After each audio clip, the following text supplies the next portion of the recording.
कल हिजबुल्लाह के ज़ेर इस्तेमाल कई पेजेस फटने के बाद आज फिर पैगाम रसानी के लिए इस्तेमाल होने वाले डिवाइसेस में मुतादिद धमाके हुए हैं। इस बार धमाके बैरूत में हिजबुल्लाह के ज़ेर इस्तेमाल वॉकी टॉकीज़ में किए गए हैं। बैरूत में 2 गाड़ियों में रखे हुए वॉकी टॉकीज़ भी धमाकों से फट गए।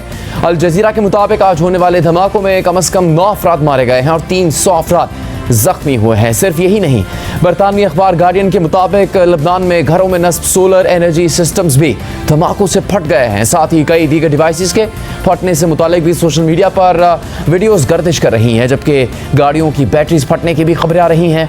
गार्डियन के मुताबिक एक वीडियो में देखा जा सकता है कि एक हिजबुल्लाह एहलकार कल मरने वाले हिजबुल्लाह जंगजुओं की तदफीन में शिरकत कर रहा था कि अचानक उसके जिस्म में कुछ फट जाता है, जिससे वो ज़मीन पर गिर जाता है और करीब मौजूद अफराद में भगदड़ मच जाती है।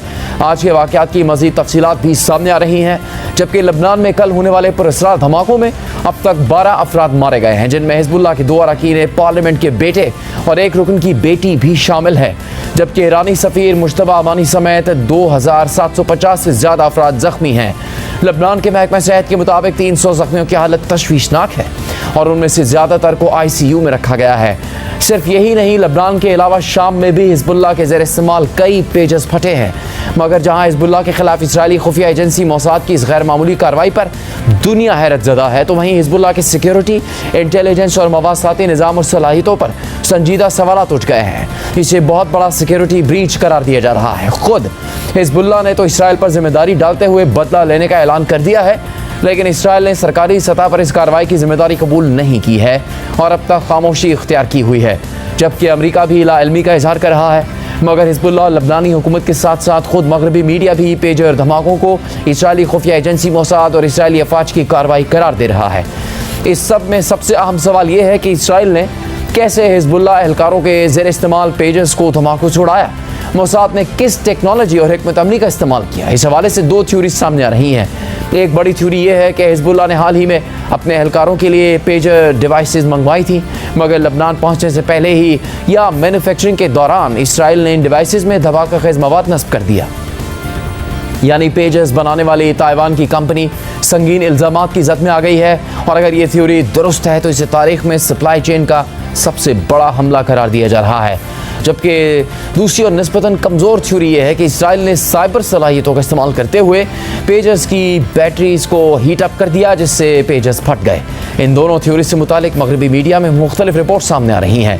अमरीकी अखबार न्यूयॉर्क टाइम्स ने अपनी रिपोर्ट में दावा किया है कि अमरीकी और दीगर हुकाम जो इस मामले से आगाह है, उनके मुताबिक हिजबुल्लाह के खिलाफ इस ऑपरेशन के लिए इसराइल ने ताइवानी साख्ता पेजेस की नई खेप में धमाका खेज मवाद छुपाया था, जो लबनान आने वाली थी।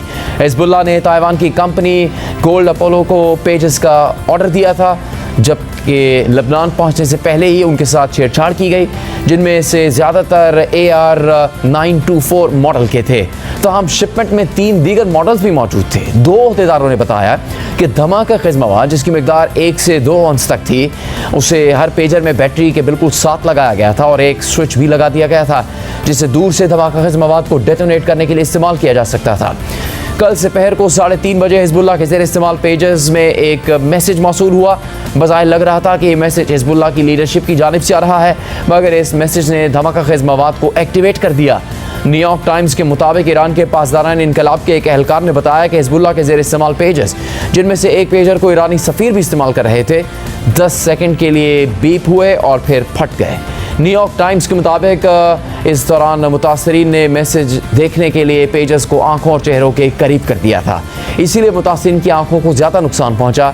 न्यूयॉर्क टाइम्स ने पासदारान इनकलाब के 2 एहलकारों के हवाले से ये दावा भी किया है कि लबनान में ईरानी सफ़ीर की एक आंख ज़ाया हो गई है और दूसरी शदीद मुतासिर हुई है। ईरानी हुकाम ने न्यूयॉर्क टाइम्स के इस दावे की तरदीद की है। उनका कहना है कि ईरानी सफ़ीर की आंख ज़ाया नहीं हुए, मामूली ज़ख्म आए हैं, जिसका इलाज जारी है। जबकि आलमी खबर रसां इदारे रॉयटर्स ने दावा किया है कि इसराइल की खुफिया एजेंसी मोसाद ने हिजबुल्लाह के ज़ेर इस्तेमाल 5000 पेजेस में धमाका खेज मवाद नस्ब किया था। एक सीनियर लबनानी ज़राए ने बताया है कि पेजेस को प्रोडक्शन लेवल के दौरान ही मोसाद ने मॉडिफाई कर दिया था। इसके अलावा ये थ्योरी भी सामने आ रही है कि इसराइल ने हिजबुल्लाह के पास मौजूद पेजर डिवाइसेस की बैटरीज को हीटअप करके धमाके किए होंगे। BBC के मुताबिक तज्ज़ियाकारों ने मंगल के हमलों पर सख्त हैरत का इजहार किया है, क्योंकि हिजबुल्लाह अपने हिफाजती इक़दाम पर बहुत फ़ख्र करती है। कुछ तज्ज़ियाकारों का मानना है कि हैक किए जाने की वजह से इन पेजेस की बैटरीज ज़्यादा गर्म हो सकती हैं और शायद इसी वजह से ये बैटरीज फट गई। लेकिन बहुत से माहिरीन का कहना है कि ऐसा होने का इम्कान नहीं है। धमाकों की वीडियोज़ बैटरीज के ज़्यादा गर्म होने से मुताबिकत नहीं रखती। तमाम कुछ तज्ज़ियाकारों का ये भी कहना है कि ज़्यादा इम्कान इस बात का है कि पेजेस के साथ उनकी तैयारी के दौरान या ट्रांजिट के दौरान छेड़छाड़ की गई और वो इसे सप्लाई चेन हमले का नाम देते हैं। BBC के नामनगार के मुताबिक साइबर सिक्योरिटी की दुनिया में सप्लाई चेन के हमले बढ़ती तशवीश का बाइस बने हैं और हाल ही में हैकर्स की जानिब से मसनूआत तक रसाई हासिल करने की वजह से बहुत से हाई प्रोफाइल वाक़यात पेश आए हैं। लेकिन ये हमले आमतौर पर सॉफ्टवेयर पर किए जाते हैं। हार्डवेयर सप्लाई चेन में हमलों का इम्कान कम होता है क्योंकि डिवाइसेस पर हाथ डालना आसान नहीं होता। लेकिन अगर ये सप्लाई चेन हमला था तो इसके लिए बड़ा ऑपरेशन किया गया होगा, किसी फैक्ट्री में पेजेस को खोला गया होगा और इनमें तब्दीली की गई होगी। एक सिक्योरिटी माहिर ने इस वाक़े को तारीख का सबसे बड़ा सप्लाई चेन हमला करार दिया है। सिर्फ यही नहीं, ये इंकशाफ भी सामने आया है कि इसराइल ने हिजबुल्लाह के खिलाफ एक खुफिया ऑपरेशन प्लान किया हुआ था, जिसके लिए हिजबुल्लाह के ज़रिए इस्तेमाल पेजेस में धमाका खिज़मात प्लांट किया गया था और वक्त आने पर पेजेस को धमाकों से उड़ा देना था। मगर हालिया दिनों में इसराइल को खदशा पैदा हो गया था कि हिजबुल्लाह को इसराइल की खुफिया ऑपरेशन की भनक पड़ सकती है। इसीलिए कल ही पेजेस को धमाकों से उड़ाने का फैसला किया गया।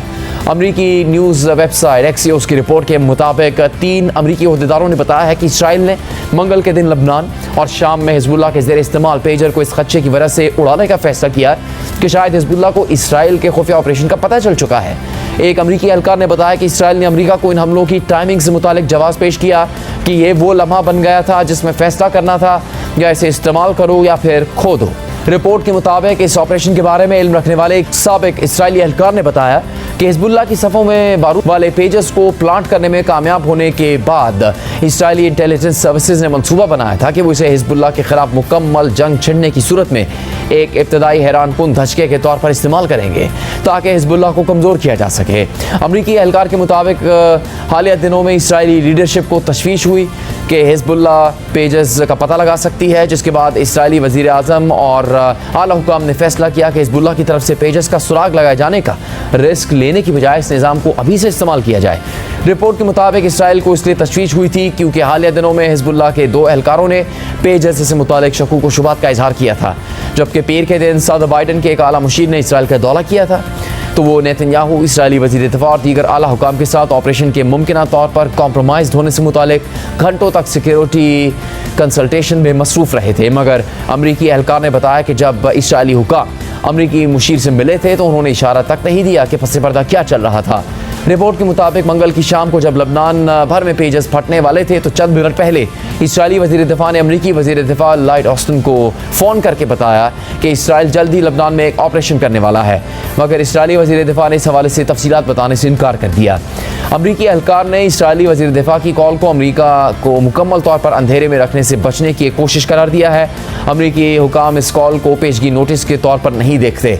अमरीकी महकमा खारजा के तर्जुमान ने रिपोर्टर्स को बताया कि ना ही हम इस ऑपरेशन से आगाह थे और ना ही इसमें मुलव्विस हैं। बहरहाल हिजबुल्लाह के लिए इंतहाई परेशान कौन सूरत हाल है और पूरी दुनिया इस पर हैरत का इजहार कर रही है। हिजबुल्लाह ने रवां साल नई टेक्नोलॉजी छोड़कर पेजेस का इस्तेमाल इसलिए शुरू किया था ताकि इसराइल के किसी भी साइबर हमले या हिजबुल्लाह के आपस के राबतों को डिटेक्ट किए जाने से बचा जाए। मगर इसराइल की कल की कार्रवाई के बाद हिजबुल्लाह की सलाहियतों पर सवालात उठ गए हैं। हिजबुल्लाह के सरबराह हसन नसरुल्लाह पेजर धमाकों के बाद पैदा होने वाली तशवीशनाक सूरत हाल पर कल खिताब करेंगे, जबकि इस पूरी सूरत हाल में ताइवान की गोल्ड अपोलो नामी कंपनी संगीन इल्ज़ामात की जद में आई हुई है। कंपनी ने इल्ज़ामात की तरदीद की है और कहा है कि एक और मैन्युफैक्चरर जिसके पास गोल्ड अपोलो का लाइसेंस था उसने ये पेजेस बनाए जिसका नाम BAC कंसल्टिंग है और यह हंगरी के दारुल हुकूमत बुडापेस्ट में कायम है। तो नाजरीन, ये थी मेरी आज की वीडियो। मिलते हैं नेक्स्ट वीडियो में, तब तक के लिए अल्लाह हाफिज़।